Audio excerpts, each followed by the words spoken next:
you know, I want to say for the record that I for one applaud everything that you do outside of the band, you know, in your life, and the fact that you make a difference will be remembered forever, as well as the music, and it should be recognised more often, I think. Well, it can annoy the face off people. I understand that, and people think, you know, what would a pop star, rock star, you know about such things. But the fact is, people are going to school in Africa because of something that you've had a big role to play. Yeah, you know, when I started banging on, at the Brits, believe it or not, we launched the Drop the Dead campaign at the Brits with Muhammad Ali, and I received a lot of custard pies the next day from people.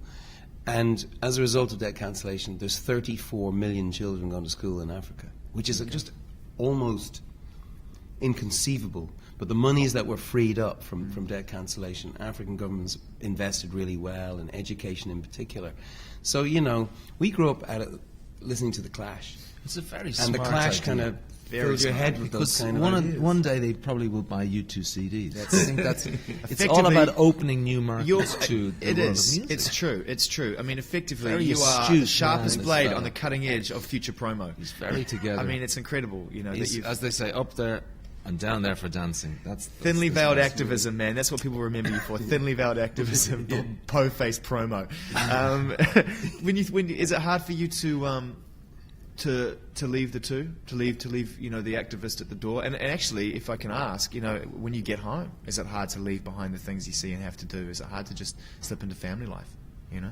Well, you know, I think Edge said to me at one point, and indeed my missus, you know, it is a little odd that you don't speak about any of these things that you see when you come home. And I hadn't realized that I hadn't. But it's a very hard thing to explain, you know, because there's a sort of moral absurdity that you can't quite figure out if you see a kid's life just and light go out of their eyes, and you know that there's no good reason for them to be dying in their mother's arms, other than the fact that you didn't get a couple of pills. And it can make you very mad and very angry, so you just sort of don't think about it. But I think after, you know, when you get home, you think about it on the spot, and you don't just get angry, you get organized. But I think that passion probably comes out in the music in another way. But I don't talk about it, and you know, unless I'm boring your arse off about it or whatever on the radio. The passion is all over the record, you know, the guitar playing as well. I had a chance to take it to step on the brink of the Starship Enterprise in the room. The pedals are obscene, insane. It's like, what? And if I touch that one, will I disappear into a vortex in another planet? Was that the red one? It was the red one. Don't touch the red one. Don't touch the red one. Don't touch the red one. How important is it that you innovate? You know, how much does that word feature when you're writing? That you're trying to come up with new sounds and new ways of playing guitar, Edge? Well, you know. I mean, I have a simple job, Adam and Larry also, and that is to do something that's going to inspire our singer to go somewhere great, melodically and lyrically. And so a big part of getting everyone excited is creating a sound or a piece of music or an arrangement idea that's never been heard or that we've never played before. And it's difficult at times because, you know, we all have a tendency to go to the thing that is reliable, you know, the old favourite sounds, and we do a fair bit of that. But your sounds, though, you're allowed to. You invented them, you know.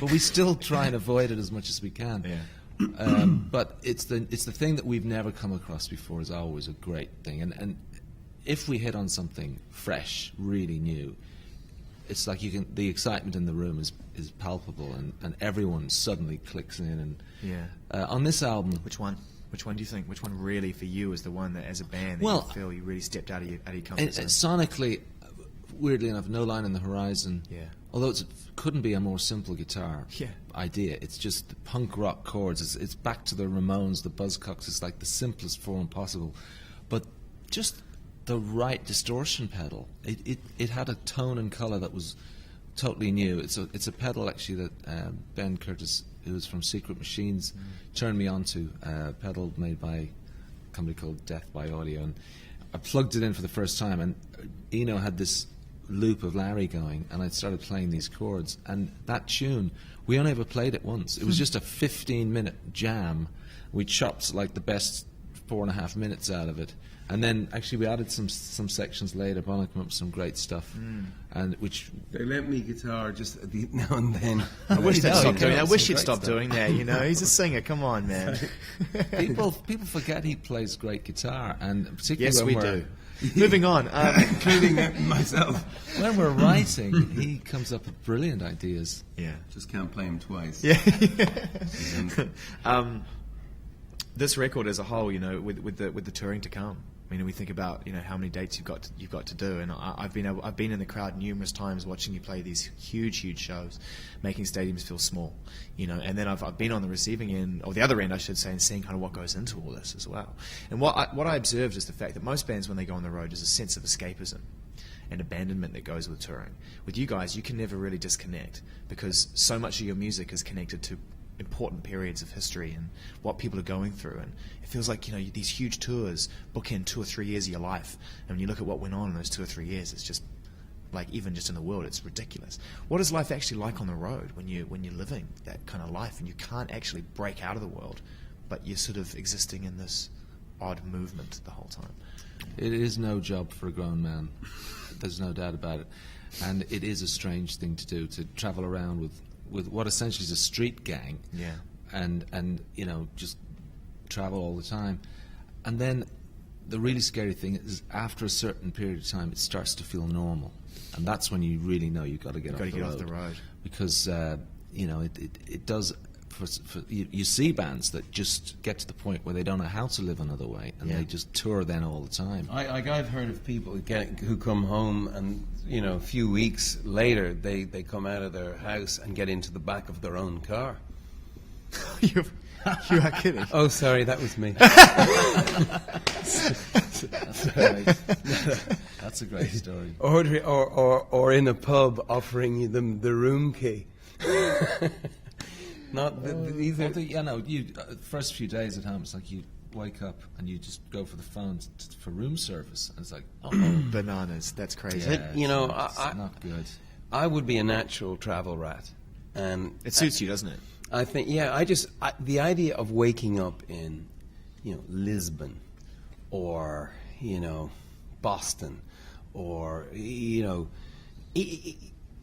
just Madrid, going to, you know, and skipping out the back door of a hotel and going to an art gallery or finding a cup of coffee, reading a book. I love that, and it's very hard for me to leave my family, but now we can afford to bring them on a lot of these things. So, and also I think there's a little bit of the traveling salesman in me. I always say this. A little bit.